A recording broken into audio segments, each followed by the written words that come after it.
Aqui começando mais uma live. Vamos lá chamar o pessoal. Chamar o Danilo. Chamar o módulo.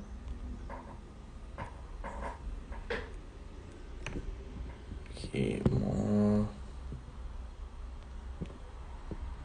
e o Lucas.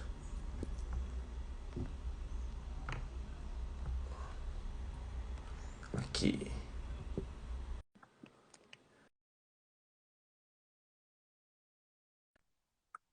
Opa, já chamei. Tá entrando, pessoal. Agora tá perfeito. Falta só o Beleza. Lucas, só, se não me engano. O Lucas não faz falta, né? Então É. a gente pode continuar. Deixa eu ver aqui. Será que ele entrou na live?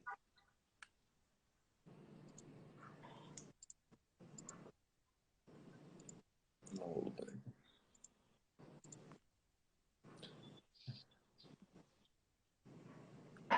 Bom, vamos ver. Só um minutinho. Tava aparecendo só uma pessoa, Alexandre? Isso, não, agora eu tô vendo, temos 3 pessoas aqui. Isso, falta só o Lucas aqui. Só um minutinho que eu.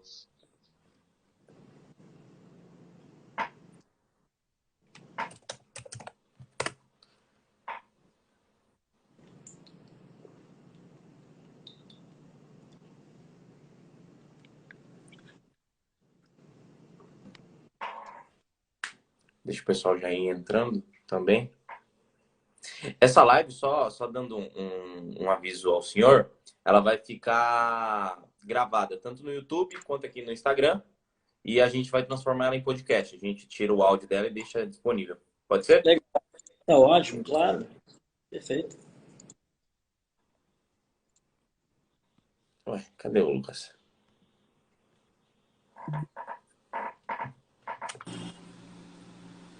Aê, Lucas. Tô na área, novamente. Aê. Me escutam?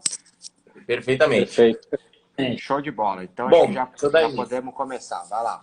Ótimo. Bom, Alexandre, aqui a gente dá um canal da Prêmio Vista. A gente é um escritório de assessores aqui de Santos. Todos os três somos os sócios do escritório. E aí a gente tem esse braço educacional na qual tenta passar o máximo de conteúdo para todos os clientes e não clientes, conteúdo de educação financeira. E Perfeito. a gente faz pelo menos umas 2 lives por mês com gestores, com pessoal de fundo de investimento, até outras empresas, para explicar, para aproximar o cliente, para entender como funciona um fundo de investimento, como funciona uma asset, como funciona uma empresa, para ele se sentir mais próximo e se sentir mais confiante em investir, apostar naquela ideia ou não. Maravilha. Então, eu vou passar a bola aqui para o Danilo, para ele se apresentar, mas muito obrigado pela disponibilidade de todo jeito. Claro, um prazer. Boa tarde a todos, boa tarde, Alexandre. Agradecer aí a disponibilidade, agradecer também a Bruna, que ela intermediou aí o nosso bate-papo. Perfeito. Show de bola. Aqui, rapidamente, meu nome é Lucas também, assessor e sócio aqui da Premium Alliance. E vamos lá, vamos falar sobre o varejo, shopping, um pouquinho da Módulo Capital. Aí eu passo aí a palavra para você, Alexandre. Obrigado aí pela disponibilidade, viu? Tá bom. Bom, obrigado pelo convite. Eu sou sócio aqui da Moda Capital, responsável, um dos responsáveis pela gestão dos fundos, tá? A Módulo é uma casa de bolsa com um perfil um pouco mais conservador, tá? Nosso fundo, né, mais antigo, né, ele vem compondo capital, né, retorno mais ou menos 17% ao ano desde 2004, Desculpa, deu uma cortada, 17%? 17% ao ano desde 2004, tá? E uma volatilidade menor que a bolsa, a gente consegue obter essa volatilidade inferior.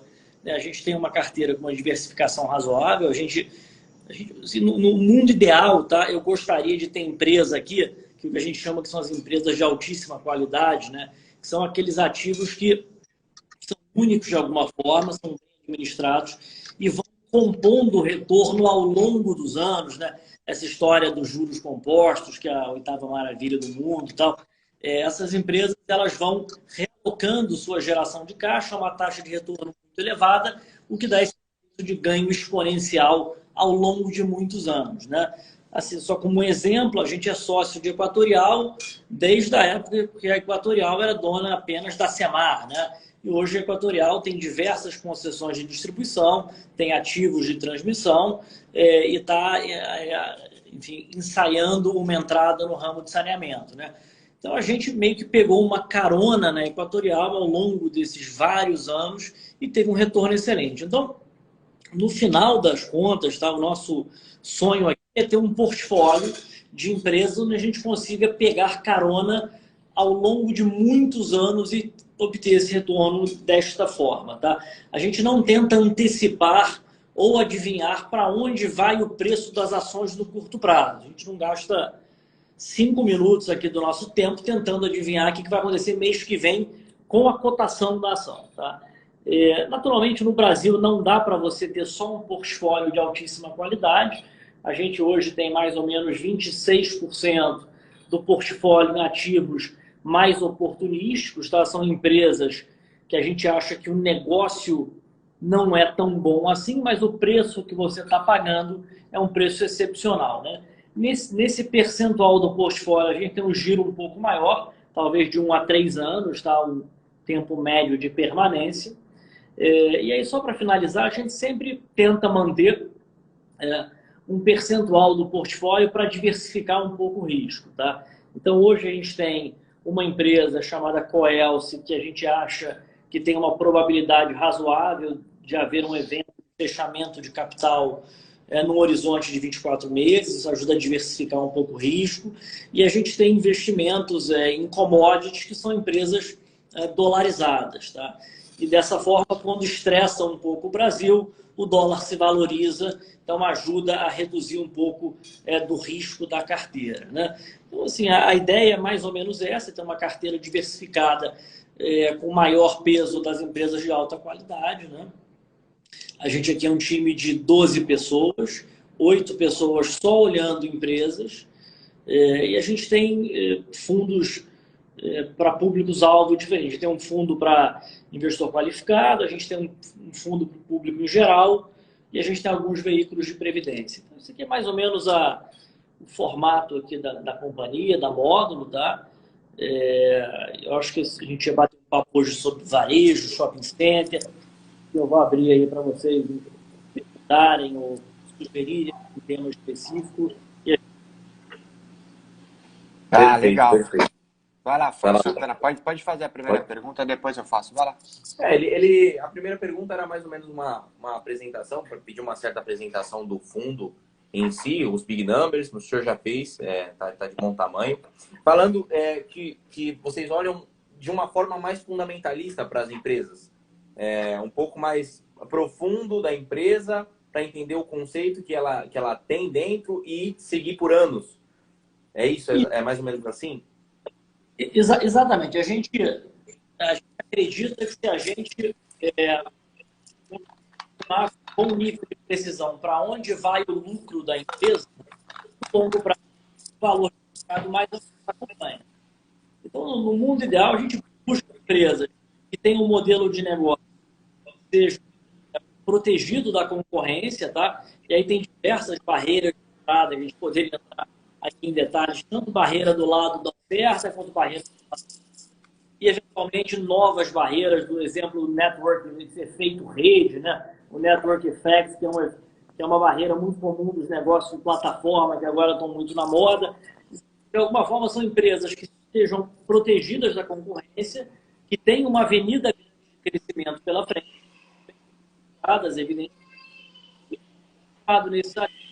ao longo do tempo, vai se apropriando desse ganho. É uma muito fundamental, muito detalhada, concentrada na companhia. Mas, evidentemente, é uma preocupação macro. Né? O Brasil é um país que você tem uma volatilidade muito grande, diversos fatores econômicos, o que não nos permite ignorar o macro. Né? Investe usando uma filosofia fundamentalista bottom-up, de baixo para cima, mas a preocupação top-down. Né? O que pode acontecer numa variável macroeconômica, qual o impacto que isso tem nas nossas companhias, né? Mudanças de taxa de câmbio, mudanças de taxa de juros, mudanças regulatórias, né? Uma frequência muito grande. Isso tudo impacta os negócios e a gente tem que estar atento a isso também, tá? Ah, legal. E deixa eu já emendar uma pergunta aqui sobre varejo, né? A gente viu aí o nosso PIB aí surpreendendo na semana que passou, né? E você acha que essa tendência aí da nossa recuperação pode vir realmente mais forte? Como é que a casa está enxergando aí toda essa retomada, ritmo de vacinação e como que isso pode beneficiar, por enquanto falando do varejo em geral, né? Ainda não falando dos shops, que são os shops, eles são mais específicos ali dentro do varejo, mas como é que vocês estão vendo essa retomada, principalmente do Brasil aqui, que acabou surpreendendo aí, pegando até alguns gestores, enfim, meio que de surpresa? Ou para a Módulo isso já estava mais ou menos no radar, que poderia vir um pouco acima mesmo? Então, assim, na nossa separou, teve uma... Tá cortando um pouco. Deixa eu tentar me Tá aproximar. dando uma cortadinha. Não sei se é a internet, alguma coisa nesse sentido. Melhorou ou não? Melhorou. Tá, se piorar, eu pego o telefone na mão aqui e de repente melhora. Mas o que aconteceu, né, nessa pandemia é que houve uma separação muito grande do desempenho de todo mundo que tinha e-commerce de quem não tinha e-commerce. Tá? Essa diferença ficou muito clara, onde as empresas de e-commerce se valorizaram muito e todo mundo que não tinha exposição a esse segmento, principalmente o varejo de roupas e o setor de serviço, tá, sofreu bastante. Né? Uma outra dicotomia interessante foi o desempenho das empresas grandes e das empresas pequenas. As empresas pequenas não conseguiram, tá, se financiar durante essa crise. Enquanto as empresas grandes, você viu que teve de IPO de empresa do varejo no ano de 2020. Tá? Então, olhando agora 2021, né, a gente vê primeiro uma recuperação cíclica, então você está vindo num patamar muito deprimido, né? Mas mais importante do que isso, para as empresas listadas em bolsa, que são as que nos interessam aqui como investidores de ações, tá? São empresas que elas vão se beneficiar de um movimento de consolidação, né? Essa consolidação pode ser tanto orgânica, à medida que essas empresas bem financiadas conseguem manter os estoques, investir em marketing, etc., ou até inorgânica. Empresas de varejo vão fazer aquisições de menores redes. Tá? Então, a gente tem uma visão relativamente otimista, né, para os próximos 18 meses do setor de varejo. Evidente que a vacinação é chave, mas a gente já vê, né, nos países onde a vacinação avançou rápido, a economia está reabrindo. Né? Os ingressos, só um exemplo aqui, né, eu gosto muito de automobilismo e os ingressos lá para Fórmula 1 estão esgotados, né? Vai ter um público de 150, 140 mil pessoas. Então, a economia americana está reabrindo e a gente acha que no último trimestre a economia brasileira provavelmente estará quase em condições normais. Tá? Eu só também fazendo um comentário, ontem eu estava vendo na TV, acho que eram os jogos da eliminatória, Estados Unidos e Costa Rica. Esse jogo estava sendo lá nos Estados Unidos. O estádio estava completamente lotado. Eu fiquei impressionado porque fazia tempo que eu não via a cena de um evento esportivo com tanta gente, né? Isso já demonstrando o quanto eles avançaram na vacinação. E assim, a gente sempre fica atrasado, né, em relação aos Estados Unidos e Europa. E em algum momento a gente deve chegar, apesar do nosso ritmo mais lento, a gente deve chegar próximo disso, né? Não tem como escapar. Não sei que aconteça uma big variante aí do vírus que não pegue nessas vacinas aí, né? Isso não dá para saber também, né? Parece improvável, tá? As vacinas têm uma eficácia em relação às variantes. E hoje a gente tem como desenvolver vacinas para as variantes. Eu não acho que seja o caso mais provável de uma nova variante que vai levar a gente a uma quarta, quinta onda e parece menos provável, tá? Então, nesse sentido, a gente tem algum otimismo, tá? E por outro lado, olhando daqui para frente, cada vez mais as barreiras do online para o offline ficarem menos claras. Tá? Então, hoje o consumidor ele quer comprar na internet, devolver na loja, ele quer ver o produto na loja, receber em casa. Né? Tem aquele o famoso omnichannel, né? É um omnichannel, né? O conceito da prateleira infinita, né? Você está na loja ali, você consegue ter acesso a todo o estoque, não só o que está naquela loja e tal. Então, esse novo conceito, eu acho que ele vai estar cada vez mais presente. E, mais uma vez, as empresas grandes têm mais ferramentas, né, para oferecer esse tipo de serviço para os clientes, né? Então, aumenta mais ainda essa desigualdade entre grandes companhias e empresas pequenas. Sim. Fala, Danilo. Legal. Alexandre, a minha dúvida é o seguinte, você mesmo comentou, né, que os pequenos empresários, os pequenos investidores foram os que mais sofreram no período de pandemia. E agora com essa alta da Selic aí, 3,5%, talvez uma previsão de 5,5%, 6%, porque algumas casas estão dando aí 6% até o final do ano, vai dificultar o crédito. Como é que a Módulo está vendo essa dificuldade, né, desse reinício aí para os pequenos investidores no setor de varejo? Tá, vamos lá. Como a gente gasta grande parte do nosso tempo buscando empresas de alta qualidade, acesso a funding não é uma grande dificuldade para essas companhias. Tá? Então, à medida que você vai tendo essa recuperação do CDI, que estava num patamar que está inclusive abaixo da inflação, né? À medida que você tem uma normalização disso, você pode ter um pequeno aumento nas despesas financeiras, tá, dessas companhias, mas nada que vai prejudicar demais os resultados. Tá? Até porque a grande maioria, inclusive, dos financiamentos de longo prazo que essas companhias tomavam, né, elas não tinham o CDI como referência. Né? Então, você olha, tem muito financiamento que você toma em uma NTNB mais algum prêmio. Tá?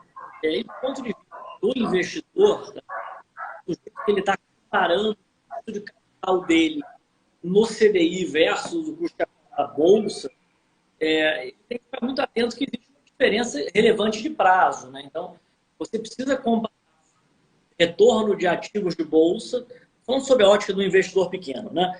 Com retornos de títulos de longo prazo, provavelmente ligados à inflação. Então, a comparação ideal para o investidor pequeno não é CDI com a bolsa, é sim um título longo brasileiro com a bolsa. Né? Acho que faz mais sentido. Inclusive, durante a pandemia, apesar do CDI estar caindo, a taxa de juros de longo prazo até foi para o sentido oposto, subiu, né? Então, eu acho que essa é uma comparação melhor para um investidor pessoa física. Muito melhor do que comparar o CDI de curtinho prazo com um investimento de bolsa, que é, naturalmente, um investimento de prazo muito mais longo. Né? Bacana. Indo para a questão de shopping, como que você vê como que os shoppings sofreram e como eles podem voltar, né? Como eles podem se recuperar? Porque teve shopping que ficou fechado muito tempo, questão de aluguel e tal. Então, como que vocês conseguem dar esse overview sobre varejo em relação ao shopping? Esse foi um setor que sofreu enormemente.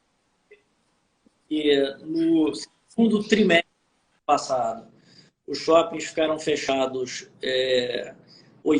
foram fechados os últimos quase 80% do tempo. Tá? As vendas caíram de fato 80%. E aí você começa a ter um movimento de reabertura mais tímido, né? Porque tinha limite de hora, limite de capacidade a partir do terceiro trimestre, mas as vendas ainda foram 50% mais fracas. Então, o que os shoppings fizeram foi, olha, lojista, no período que eu tiver fechado aqui, eu não vou te cobrar aluguel. Vou abrir mão dessa receita, tá? Tem que tomar muito cuidado. Quando você olha o demonstrativo financeiro, tá, do shopping center, você não consegue ter noção da magnitude da queda de receita, né? Porque eles usaram de uma norma contábil chamada linearização, onde esse desconto que foi dado naqueles 2 meses, né, foi linearizado ao longo da vida útil inteiro do contrato. Então, a geração de caixa, de fato, foi muito menor do que o que você está olhando ali nos números. Tá? Tem que ficar atento a isso. Então, teve uma queda muito importante nesses períodos. Os shoppings abriram mão do aluguel, todos cortaram despesas condominiais em até 50%. Tá? E o fundo de promoção, que é um boleto que o lojista paga para fazer propaganda, tá? Foi zerado na maioria das empresas de shopping. O pessoal de shopping fez um sacrifício grande para suportar os lojistas. Tá? E aí começa a reabertura. à medida que a reabertura acontece, a gente vê as vendas voltando, mas voltando num patamar, né? O shopping passava 60% do período aberto, as vendas subiam 60%, 70%, 70%. Quando bateu ali 85%, mais ou menos, do tempo aberto, as vendas pararam de acompanhar, né? Porque, primeiro, você tem restaurante fechado, tem limite de capacidade, cinema, muitos não abriram até hoje, tá? E segundo, teve uma mudança do perfil médio do participante de shopping, tá? Então, o consumidor ficava, por exemplo, nos shoppings da Multiplan, na média 1h20 numa visita, tá? Isso caiu para 45, 50 minutos. Esse sujeito está muito mais assertivo, ele vai lá, faz a compra e vai embora, mas acabou aquele negócio de passear no shopping enquanto está a pandemia. Você tem cinema fechado, perde um pouco, eu diria, da graça, todo mundo ali de máscara. Eu acho que esse é um hábito que vai voltar ao longo do tempo. A gente já está vendo essa volta nos Estados Unidos, tá? Mas a gente estima que, do ponto de vista de vendas, tá, um portfólio amplo de shopping vai demorar ainda alguns meses para voltar ao que era em 2019. A exceção a esse caso são os shoppings ligados à classe A. Então, os shoppings que vendem para o público mais rico estão vendendo até mais já do que 2019. E aí você tem um efeito meio de substituição de compra. O sujeito que viajava com frequência, ia comprar em Miami, ele está aqui no Brasil, não pode viajar, ele está chateado, ele quer se dar um presente e tal, e ele vai para os shoppings. Então, Iguatemi, Village Mall, assim, esses shoppings estão vendendo muito mais do que vendiam mesmo em 2019. Estão vendendo bem esse ano já. Lucas? A minha pergunta é uma pergunta recorrente aí quando a gente fala de shopping center. Realmente a diferença do que a gente percebe aqui no Brasil e do que ocorreu lá nos Estados Unidos, né? Onde a maior parte, nem todos, mas a maior parte dos shoppings aí acabou perdendo valor. E, enfim, mas existem grandes diferenças, né, da atuação deles aqui no Brasil e lá fora, né? É aqui muito voltado para serviço, estão nos grandes centros urbanos, mas eu queria que você explanasse aí um pouquinho para a gente qual que é a visão de longo prazo dos shoppings, né? Somado a isso, a venda de comércio eletrônico, né? Como é que os shoppings estão se movimentando, pensando daqui a 3, 5, até 10 anos, né? Se eles vão sofrer ou ainda tem só um espaço desse de curto prazo que é recuperar o que eles perderam durante a pandemia? Perfeito, né?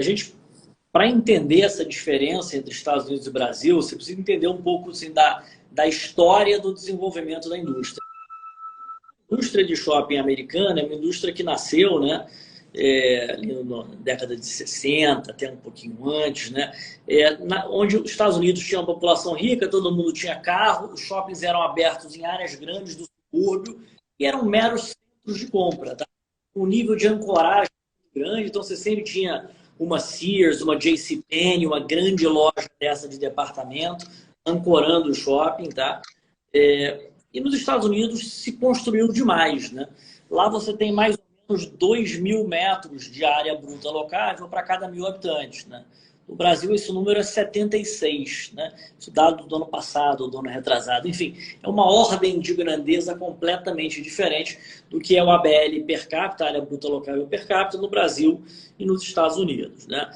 Segundo, você tem uma diferença, eu diria, de mix, né? No Brasil, você tem um mix de quase 30% de serviços, restaurantes, lazer, né? Que nos Estados Unidos é um mix completamente diferente. O mercado de lá está tentando agora fazer esse catch-up, tentando agora tornar o seu mix mais voltado para serviços, tá? E tem uma outra diferença, que aqui os shoppings são muito urbanos, né? O poder público aqui ele não é capaz de oferecer a tranquilidade para a gente passear na rua. Você tem uma rua que é quente, violenta, você não tem onde estacionar o carro, né? E o shopping é meio que um oásis, onde você consegue ainda passear com alguma segurança no ambiente climatizado, né? Então acaba que as pessoas gostam de frequentar shopping no Brasil. E aí o último comentário que eu faria, né? O BTG fez um estudo muito interessante sobre o setor de shopping, né? E ele traçou uma linha que ele marcou todos os shoppings que faliram nos Estados Unidos, né?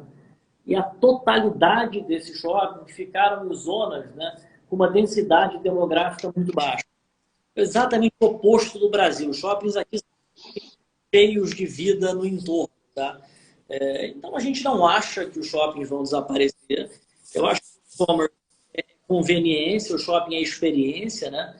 Cada vez mais a gente vê as marcas, a Samsung, né? A Nike, as marcas botando lojas, que eles chamam de flagship stores, né? Lojas para mostrar mesmo, tem até um quê de marketing, né? do produto.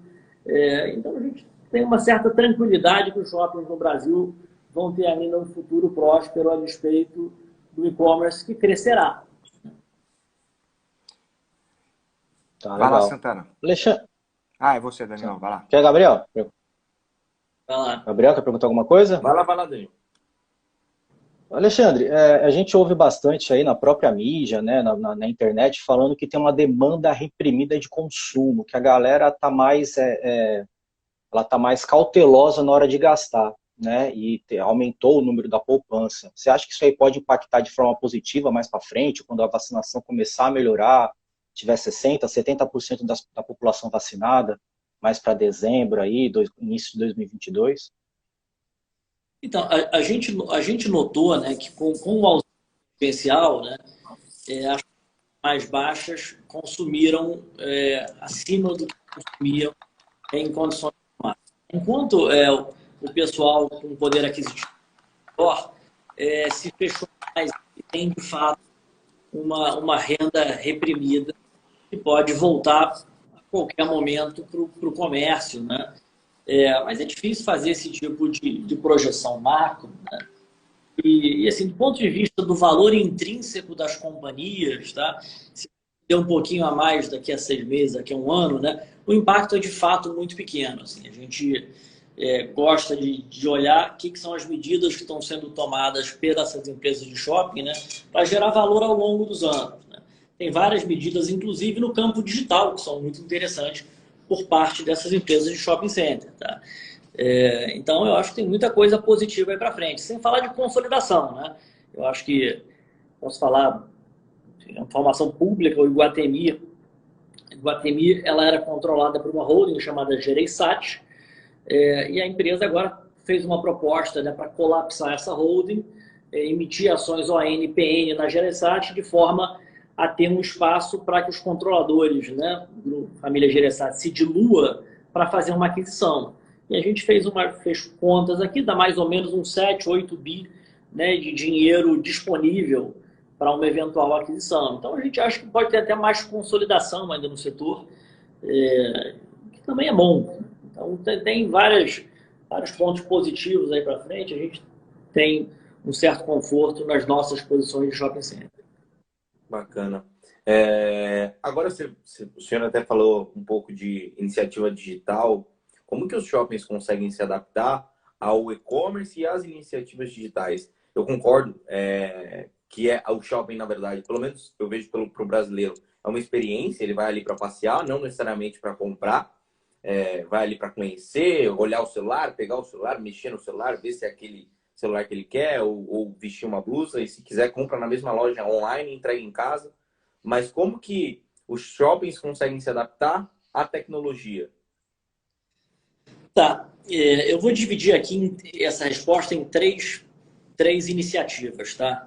Uma iniciativa é a iniciativa de uso de dados, né? Os shoppings, eles têm um fluxo enorme de pessoas que passeiam diariamente nos shoppings, mas falta informação, né? Muitas vezes você entra no shopping, você passeia, o shopping não sabe quem é você, não sabe em que loja você foi, né? Então a gente começa a ver alguns shoppings agora montando programas de fidelidade, né? Ou programas de conveniência. Então, por exemplo, o Multiplan tem um aplicativo que você consegue creditar as suas notas fiscais para o programa de bônus da empresa, programa de sorteio. Você consegue pagar o estacionamento pelo aplicativo, você tem acesso a um Wi-Fi gratuito ali no shopping, tá? E no momento que você faz isso, a Multiplan sabe quem é você. Não só ela, tem todas as empresas de shopping, né? E eles vão poder começar a oferecer propagandas mais assertivas para você e acaba sendo um valor que você gera para o seu lojista. Se eu sou dono de um shopping, eu tenho informação que você gosta de comprar em tal loja com frequência, eu posso fazer uma propaganda para levar você para aquela loja. Então, tem uma iniciativa, tem esse grande quantidade de dados disponíveis que ainda é muito mal utilizado pelas empresas de shopping, tá? Uma segunda iniciativa iniciativa, tá? É a iniciativa de delivery no entorno do shopping. Aí acho que o melhor exemplo aqui é o Delivery Center, que é uma empresa que a Multiplan, BR Malls e CCP são sócios. É uma empresa que ela faz delivery a partir do estacionamento dos shoppings. Então, se eu moro ali no entorno do shopping e eu quero um delivery rápido, eu consigo, pelo aplicativo, fazer uma compra, pedir uma comida, pedir uma roupa, alguma coisa que eu queira usar, que eu queira comprar naquele entorno ali. Então, é diferente do Mercado Livre, do Magazine Luiza, do marketplace amplo, né? É um marketplace restrito ao entorno do shopping, mas é uma receita que está ali para ser capturada pelos shopping centers. Tá? E a última iniciativa, aí é mais específica do Iguatemi. O Iguatemi, ele é uma marca de luxo. Eu acho que esses shoppings, né, um dos únicos que tem uma marca que fala que significa alguma coisa. O Iguatemi significa luxo na cabeça das pessoas. Né? Então, eles usaram essa marca para um marketplace de luxo, que é o Iguatemi 365. Né? Então, eles criaram um marketplace. Eu acho que, pelo menos até a última vez que eu falei com eles, era o único marketplace do mundo onde a Tiffany's vendia. Eles têm essas marcas caríssimas, Tiffany, Cartier, Prada, etc. E eles vendem através desse marketplace para o Brasil inteiro. Então, é uma forma de você expandir o universo de atuação dessas marcas de luxo para todo o Brasil. Né? E tem algumas curiosidades, assim, a maior compradora, por exemplo, eu acho que da Goiás, tá? Mas assim, de uma marca dessas do Iguatemi Faria Lima é uma pessoa que mora em Manaus, por exemplo. Então, existem muitas pessoas fora do eixo Rio-São Paulo que têm dinheiro, querem comprar produtos de luxo, tá? E agora eles têm acesso a esses produtos através do Iguatemi 365, que tem um potencial, na minha opinião, de se tornar um negócio valioso, caso ele seja bem administrado, tá? Então é mais uma iniciativa legal. Assim, os shoppings não estão dormindo no ponto, eles estão tentando se adaptar o mais rápido possível. Bacana, bacana. Porque quando você torna um e-commerce, aí já tem outro valor de equity, né? Seria outro múltiplo, outras métricas que eles podem utilizar. O mercado paga muito mais caro por e-commerce. Muito mais. Ele pode ser um e-commerce que tem um shopping, né? Dependendo do tamanho que se tornar. Ô, Alexandre. Posso ir lá, Lucas? Vai lá, depois eu faço, vai lá. Puxando o gancho da pergunta do Gabriel, é uma pergunta que os clientes fazem bastante para mim, né? Você acha ainda que o setor de shopping ainda é um setor promissor? Que a gente viu na pandemia aí, né? Foi uma queda sistêmica aí do mercado, mas alguns setores eles se saíram melhor, né? Por exemplo, commodities. E a gente viu alguns shoppings aí esquecidos depois dessa derrocada da Bolsa aí até os 120 mil pontos, aí 130 mil pontos. Como o próprio GTA 3, Multi 3, né, Alço 3, né? Agora que eles começaram a ressurgir das cinzas. Você ainda acredita é um setor promissor ainda, mesmo que talvez, né, tenha, entre aspas, essa terceira onda aí que ninguém sabe se virar? Sim, terceira onda certamente representa uma ameaça, tá? O principal motivo que a gente prefere Multiplan e Iguatemi é porque, como os ativos... Vamos imaginar que vem uma terceira onda, né? Eu sou dono do shopping, eu vou ter que escolher, ou eu vou dar desconto, ou eu vou ter inadimplência, ou eu vou ter vacância. Porque o cara não vai vender. Se eu não der desconto, ele não vai me pagar. Se ele não me pagar, eu vou ter que despejá-lo, eu vou ter vacância.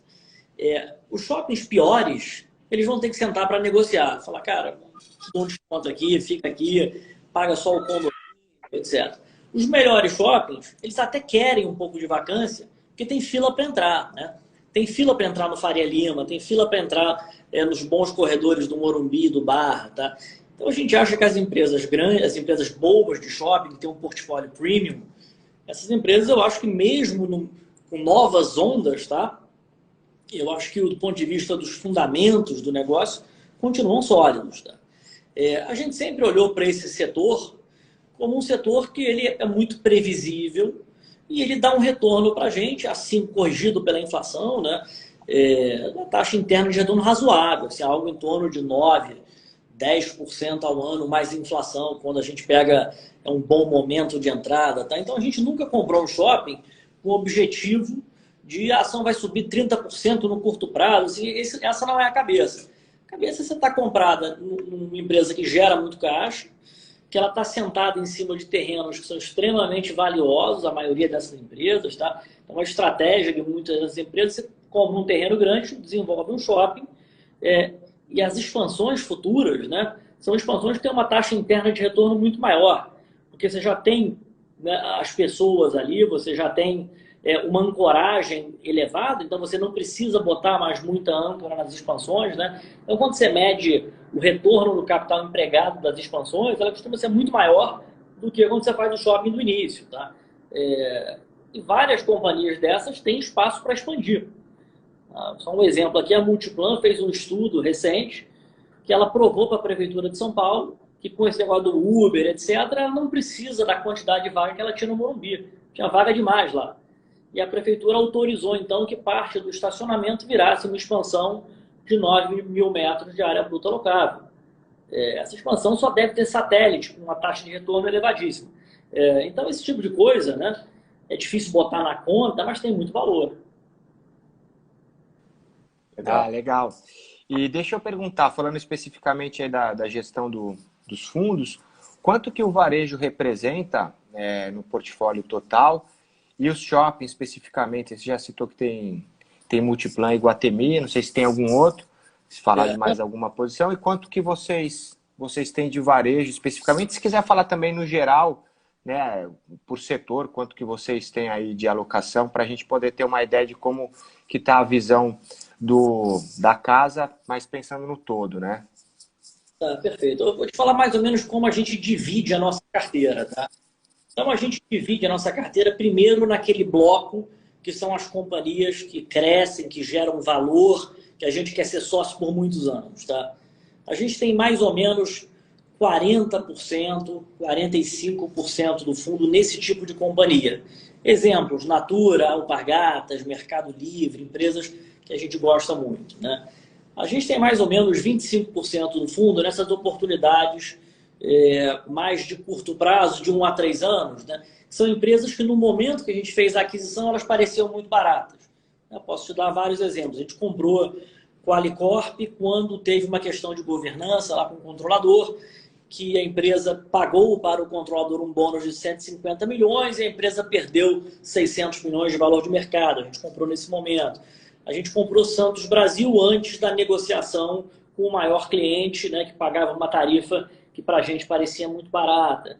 A gente comprou Via Varejo na troca de controle. Então, esse tipo de empresa representa hoje esses 25% do portfólio. Tá? O resto do portfólio está dividido em 3 estratégias diferentes. Uma é a estratégia de eventos, que é muito descorrelacionada com o mercado, né? Tem um beta muito baixo, né? Completamente tem uma correlação baixa com o movimento da bolsa. A gente tem mais ou menos uns 16% em commodities, né? E o resto a gente tem estrutura, tem um pouco de caixa e hedges, tá? Então, juntando isso tudo, né, o fundo hoje tem mais ou menos 92% comprado e 8% em caixa rendendo CDI. O setor de varejo especificamente, né, shopping center a gente tem perto de 10%, um pouquinho menos, uns 8% alguma coisa, e o varejo como um todo deve estar perto de 30%. Tá? Legal. E você falou de hedge, só para emendar aqui mais uma, como é que vocês fazem essa gestão de risco, né? Vocês fazem através de put? Como é que vocês costumam tratar essa parte de gerenciamento de risco? E se vocês têm aí, quando dá alguma situação mais específica, como é que vocês tomam a decisão de sair de uma posição, né? O que determina, né, essa saída, um stop de alguma posição, se é que vocês têm? Bom, o hedge, a gente cota todos os tipos de hedge. Então, eventualmente, vou dar um exemplo, uma empresa fez uma aquisição, depende de uma aprovação do CAD, é um evento binário, é muito importante, a gente pode comprar uma put spread, a gente pode comprar uma put seca, a gente olha várias formas de se proteger, tá? O próprio caixa é um pouco do hedge, porque a gente muitas vezes é melhor ficar em caixa do que estar comprado numa ação cara, tá? e eventualmente a gente compra hedge de índice mesmo, tá? Mas é mais raro. Eu acho que assim, a volatilidade mais baixa é fruto da construção do portfólio com empresas que reagem de forma diferente a choques externos, tá? Um pouco do caixa, assim, acho que isso explica mais a nossa volatilidade baixa do que a estratégia de hedges em si, apesar da gente estar sempre olhando. Tá? Quanto à sua pergunta de venda, a gente costuma vender um ativo, né? Tipo, vender por diversos motivos. Então, a ação subiu, ultrapassou demais a nossa expectativa ali de quanto aquele negócio deveria valer, ou do range de valuation para aquele negócio, a gente vai vender. Se tiver alguma coisa mais interessante para comprar, não tiver caixa, é evidente, a gente vai trocar. Tá? A tua pergunta foi, olha, eu comprei um negócio que está dando errado. Né? A gente tem que separar o está dando errado, a ação está caindo, do está dando errado, o meu case está errado. Então, às vezes eu comprei uma empresa porque eu acho que ela vai ganhar market share, que ela vai ganhar margem. Aí sai um trimestre perdendo margem, perdendo share. Sai mais um trimestre, perde margem. Falou, opa, tem alguma coisa aqui que eu não estou entendendo. Tá? Então a gente faz uma reunião, tenta entender se a gente achar que a gente está errado, né? Que a gente estava errado, ou a gente achar que a gente não consegue entender o movimento, a gente vai vender. Mesmo que a ação esteja abaixo do que a gente comprou. A gente está sempre olhando para frente, tá? O preço que eu paguei para trás é passado. Sempre o que importa é valor de hoje versus expectativa de valor no futuro. A gente não tem um stop loss, uma regra. Caiu 10%, vende. Isso não faz sentido dentro da nossa estratégia. Pode fazer sentido para várias outras estratégias. Para a nossa específica, a gente não vê sentido nessa... A gente não faz nada automaticamente aqui. Tudo é muito pensado. Perfeito. Eu estou me encaminhando aqui para a última pergunta, voltando um pouquinho para varejo.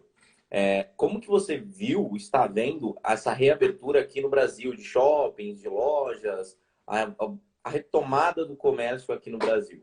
Como que vocês conseguem enxergar isso? O que a gente tem visto por enquanto, tá? É que quando o varejo reabre, as pessoas vão.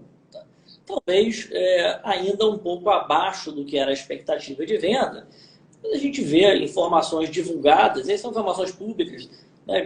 Está disponível nos demonstrativos financeiros das empresas de shopping. A gente vê vários shoppings já vendendo em linha com o que vendiam em 2019, tá? Então, o cara abre, as pessoas vão. E tem uma diferença muito grande da primeira onda para a segunda onda, tá? Na primeira onda, quando passou aquele tempão fechado e reabriu, a turma ia meio com medo, assim. Você via uma outra olhando para o lado, aquela... Estou aqui nesse ambiente estranho. Essa segunda onda agora, quando reabriu, estava cheio no dia seguinte. As pessoas já estão mais ou menos acostumadas e entendem como funciona a doença. E o shopping em si, né, apesar de ser um ambiente fechado, é um ambiente de pouca aglomeração. Os shoppings não estão lotando, né? E todos têm critérios muito rigorosos de segurança. Né? Então, a gente vê todos os shoppings medindo temperatura na entrada, as escadas rolantes marcadas com distanciamento, vários turnos de limpeza. Né? Então, os shoppings estão atentos. É claro que tem um risco envolvido de estar em um local fechado, mas é um risco mitigado pelo uso de máscara e pelas medidas que os shoppings estão tomando. Tá? Então, a gente vê as pessoas voltando. Legal. Da minha parte, acho que não tenho mais nenhuma pergunta, acho que foi bem, bem interessante. Só um comentário, né? Eu falei que eu fui no shopping faz 2 ou 3 semanas, eu fui lá no Shopping Eldorado e realmente o movimento estava intenso, né? Fui no evento, fui levar meu filho num negócio que tinha lá dos dinossauros e tal, e a galera tá realmente frequentando. Claro, tá um pouco abaixo do que a gente viu uns tempos atrás, mas no meu ponto de vista, aqui no Brasil é difícil a gente mudar essa cultura de shopping, né? Eu vejo aí nos shoppings bem cheios, principalmente vésperas aí de datas aí de dias, agora vai ter Dia dos Namorados, Dia das Mães, enfim, sempre tá no Natal, não vejo grandes mudanças. Claro, a gente precisa ter um pouco mais de segurança em relação à doença, à vacinação, mas eu acho que ainda é um setor ainda bem promissor ainda, né? Mas eu agradeço, da minha parte não tenho mais nenhuma pergunta, Alexandre, foi show de bola aí nessa conversa e realmente agradeço o seu tempo aí em conversar com a gente. Um prazer. Bom, gente, um grande abraço, obrigado pela oportunidade de falar com vocês e portas abertas quiser papo, tá à disposição. Muito obrigado, de verdade. Beleza, obrigado. Obrigado, Alexandre. Agradecer mais uma vez a Bruna também, que intermediou o nosso contato aí. Obrigado também. Obrigadão, viu, Alexandre? Tchau, tchau. Um abraço, gente. Tchau. Falou, Valeu, gente. obrigado. Valeu, obrigado. O Gabriel quer dar um recado antes da gente finalizar aí? Não, ele pode ir, Alexandre. Fica tranquilo. Valeu. Obrigado, Alexandre. Bom, pessoal, Fala aí, Gabriel. Aqui, que quem está assistindo aqui, quem está online, a gente está com as inscrições abertas do Meus Primeiros Passos na Bolsa de Valores. Um curso que vai ser eu, o Danilo e o Lucas, que a gente vai ministrar. 3 dias de curso, mais 3 dias de bônus. Um comigo, Introdução à Análise Fundamentalista, com o Danilo, Introdução à Análise Técnica, e com o Lucas, o Rei das Opções, que é a Introdução ao Mercado de Opções. Qualquer dúvida que você tiver, você pode me mandar mensagem aqui. Manda mensagem no do Aprenda ou no de nós três. E tem alguma coisa a complementar vocês? Eu queria falar que... Isso aí, do curso, né? Curso online, o curso é ao vivo, as aulas vão ficar gravadas. O curso terça, quarta e quinta vai ser pelo Google Meet, das 19 às 21 horas. Aí, dependendo, a pessoa não vai ter tempo de assistir numa terça ou numa quarta-feira, as aulas irão ficar gravadas, disponíveis por tempo indeterminado, assim como as aulas bônus também. Perfeito. Vai ser um curso bem legal, bem dinâmico, para quem está começando, quer entender um pouquinho mais os mecanismos aí da Bolsa. E a gente vai trazer também nas aulas bônus muitas ferramentas aí que vão ajudar no entendimento e na tomada de decisão, né? Vai ter aí os fundamentos, com o Gabriel aí, os principais indicadores, preço sobre lucro, endividamento, enfim, tem muita coisa legal que você precisa saber. O Danilo vai falar de análise técnica, entender melhor ali os gráficos, como você pode interpretar ali, enfim, para tomar uma decisão. E eu vou falar de opções, né? Uma maneira que você pode colocar aí para quem é um buy and hold, né? Quem compra e mantém as ações por bastante tempo, pode rentabilizar essa carteira muito acima do CDI, né? Adicionar valor com as opções, né? Gerando renda. O próprio Alexandre falou que faz proteção de carteira com put, né? O próprio Alexandre falou isso. Isso também. Se você não sabe o que é uma put, exatamente. É uma opção de venda aí que você pode utilizar para proteger aí o seu portfólio. Enfim, tem muita informação e a gente vai conversar mais lá no curso. Show de bola. Beleza. Qualquer dúvida... Quem quiser, Gabriel, onde é? O link está na bio, para você entrar no grupo do WhatsApp. Lá a gente vai passar todas as informações, quanto que custa, os dias da aula bônus e todos o material didático, tudo conteúdo programático, desculpa. E tem certificado, hein? E tem certificado para quem precisar. Vale, tem universidades também. Show. Beleza. Então é isso. Obrigadão aí, pessoal. Tchau, tchau. Valeu. Falou, tchau, tchau. Valeu.